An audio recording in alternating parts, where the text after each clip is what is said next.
అది కాదమ్మా, ఇది నీకోసమని కుంకుమ పువ్వు కలిపి తీసుకొచ్చాను. నువ్వే తాగాలి. స్వాతికి కావాలంటే మళ్ళీ కాచేస్తాను, తీసుకో.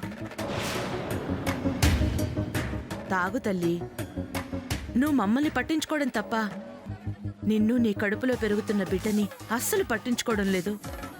మా కోసం నీ ఆరోగ్యాన్ని అశ్రద్ధ చేయొద్దమ్మా. మళ్ళీ ప్రసవం అప్పుడు ఇబ్బంది పడతాం. మా అమ్మవు కదా, మా బంగారం కదా, తాగమ్మా. తాగుదినా, మా అమ్మ నీకోసం అంత ప్రేమగా తెస్తే తాగవే. తాగు. అంతా నువ్వనుకున్నట్టే జరుగుతుంది కదా, ఇంక టెన్షన్ దేనికి?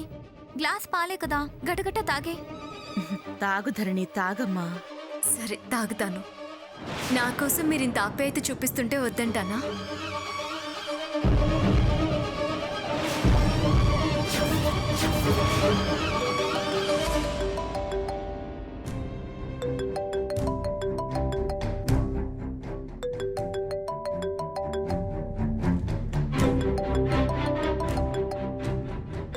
పంతులు గారు,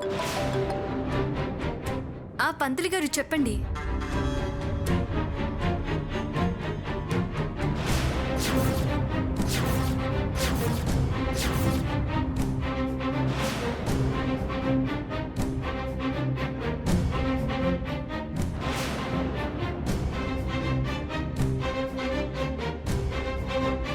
ఈ పంతులు గాడు ఇప్పుడే చేసి చావాలా?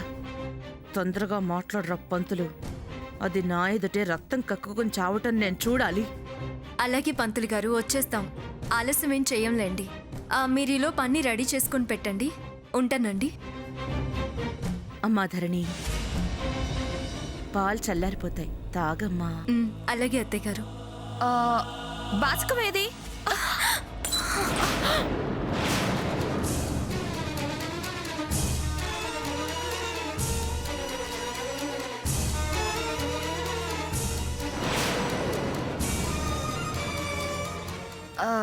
సారీ ధరణి, చూసుకోలేదు. బాసికం కోసం అనే తిరిగాను, నిజంగా చూసుకోలేదు. ఏంటి లేక చూసుకునే పని లేదా?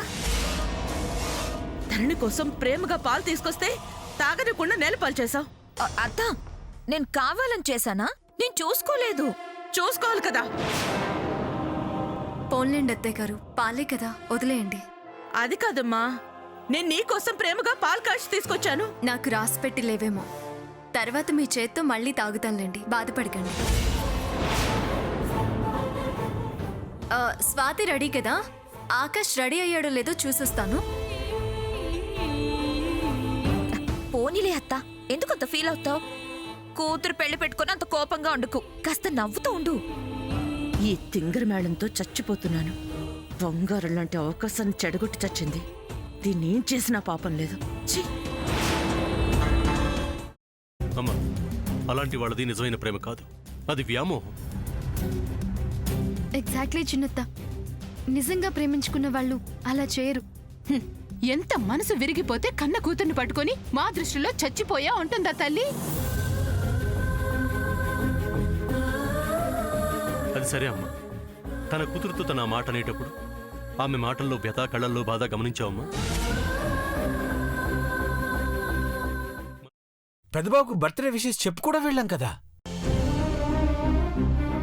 ఊరికే ఎలా కాలిపోతుంది? మంట పెడితేనో పడితేనో తగలబడుతుంది.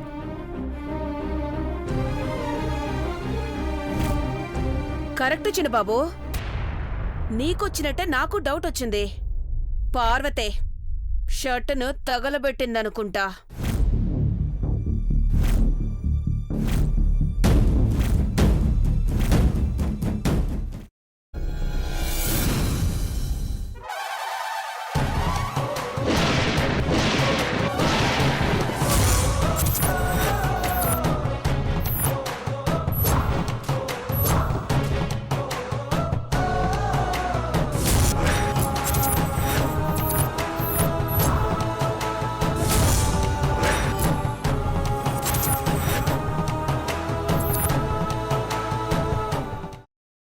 తర్వాత పొట్టు తీసేసి చాప్ చేసి పక్కన పెట్టుకోవాలి. ఒక ప్యాన్లో కొద్దిగా నూనె వేడి చేసి అందులో ఆవాలు, మినప్పప్పు, శనగపప్పు, కరివేపాకు, సన్నగా తరిగి పెట్టుకున్న ఉల్లిపాయలు వేసుకుని 1 నిమిషం పాటు వేయించుకోవాలి. ఆ తర్వాత కాల్చి కట్ చేసి పెట్టుకున్న వంకాయని కూడా అందులో వేసుకుని బాగా మిక్స్ చేసి బౌల్లోకి ట్రాన్స్ఫర్ చేసుకుని అందులో తగినంత చిక్కటి పెరుగు లేదా పల్చటి పెరుగు వేసుకుని మిక్స్ చేసి అన్నంతో కానివ్వండి, చపాతీతో కానివ్వండి సర్వ్ చేసినా చాలా బాగుంటుంది.